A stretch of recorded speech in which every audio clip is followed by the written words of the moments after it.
Today we're making my sourdough blueberry biscuits. They're really simple and easy, they're wholesome. Let's go make them.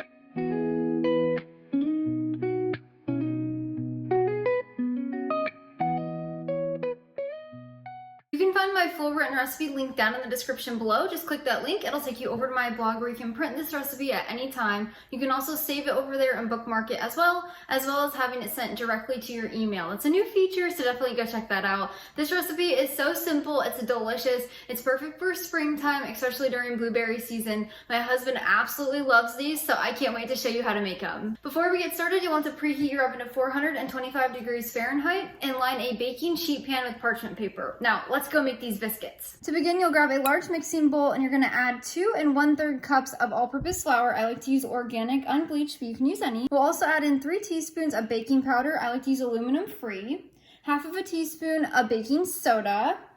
Half of a teaspoon of sea salt. And finally, 1/3 of a cup of pure cane sugar.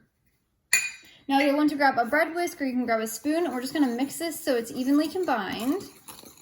Once that's mixed together, we'll grab 1/3 of a cup or 6 tablespoons of cold butter. Now, I highly recommend using a cold salted stick butter. This is a grass-fed option, but you can use any. It just needs to be a cold stick butter. Do not use margarine or any softened butter because it will not create that biscuit texture we all know and love.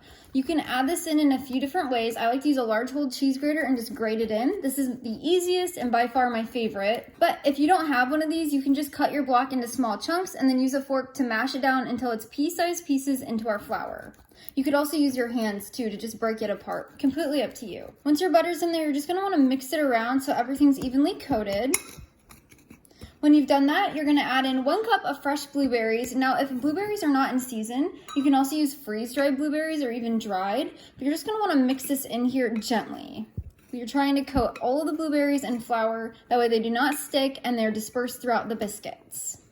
Once you've got that, we're gonna add in our wet ingredients. Next, we'll add in 1 cup of buttermilk. I like to use whole buttermilk, but you could also use regular milk or any kind of milk of your choice, even if it's like an almond milk. And then just add in about 1 tablespoon or a splash of white vinegar. Next, we'll add in 1 teaspoon of pure vanilla extract. And finally, half of a cup of sourdough discard. As you can see, mine is pretty thick. If your sourdough discard is thinner than mine, the results will vary, and I'll help you fix that here in a second. Now we're just gonna combine all of this together. You wanna do this very gently so we're not busting the blueberries.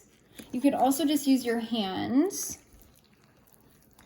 Now, as you can see, there's little crumblies on the bottom. That's exactly what we're looking for in our texture. So now, if you have a ring, make sure you take it off. You don't want to get it all caked in there. And then we're going to use our hands, and we're going to just combine this together. A biscuit dough needs to be combined with your hands. If it's too wet, it's going to not really cook very good, and they're not going to keep their shape. If it's too dry, it's going to be really hard to get it together. So as you can see, most of it's gone. We're just going to kind of knead this in here. See, it's a little bit sticky, as you can see, but also there's some crumbles on the bottom. That's the texture we're looking for. If yours does not look like this and it's really runny, your sourdough starter is more hydrated than mine, so just add a couple tablespoons of extra flour. And if your dough is a lot more dry than mine and it's not coming together at all, that just means your starter was less hydrated than mine, and you can add a few extra tablespoons of milk or buttermilk. We're gonna lightly dust our workspace with flour. And then we're gonna turn our dough out onto here. I have a little extra bit of crumblies here or dry pieces, and I'm just gonna toss that on top.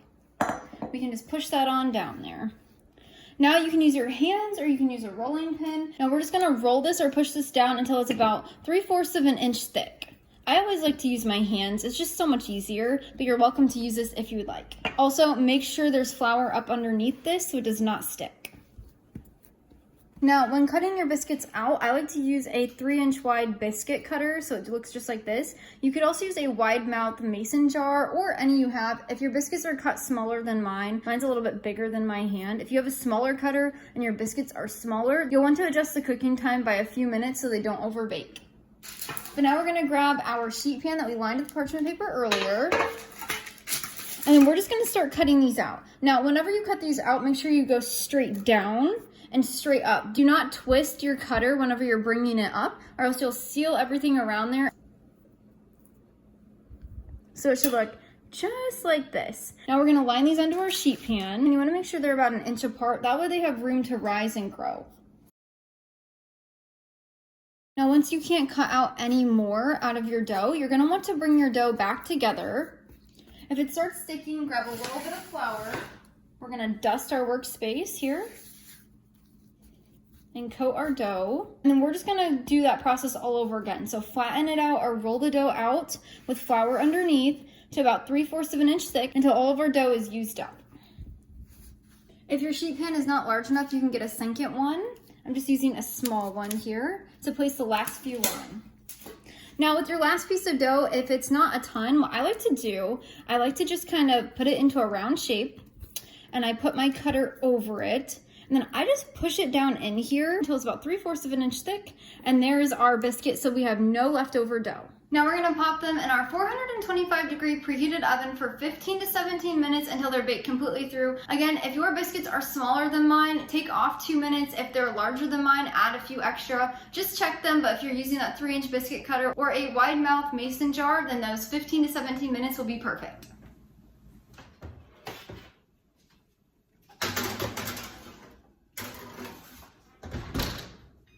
When they come out of the oven, this stuff is completely optional. You can melt 1 tablespoon of butter and then you can brush it on top of these biscuits. This just adds a little bit of extra flavor. And that's how you make my sourdough discard blueberry biscuits from scratch. They're so simple, they're so easy, they smell amazing. These would go perfectly with any kind of brunch, or if you wanted to just enjoy one with a cup of coffee or a cup of tea. It's a great little snack. My husband loves them plain. I love them with a little bit of butter on the inside, but you could really do so many things with these. Again, you can find my full written recipe linked down in the description below. Just click that link, it'll take you over to my blog where you can print and save it at any time. Let's give it a quick try. They're so fresh and delicious. If you'd like to check out another one of my sourdough biscuit recipes, I'll leave it here or here. Definitely go check that one out. It's just as delicious. Until next time, go serve God by loving your family one recipe at a time.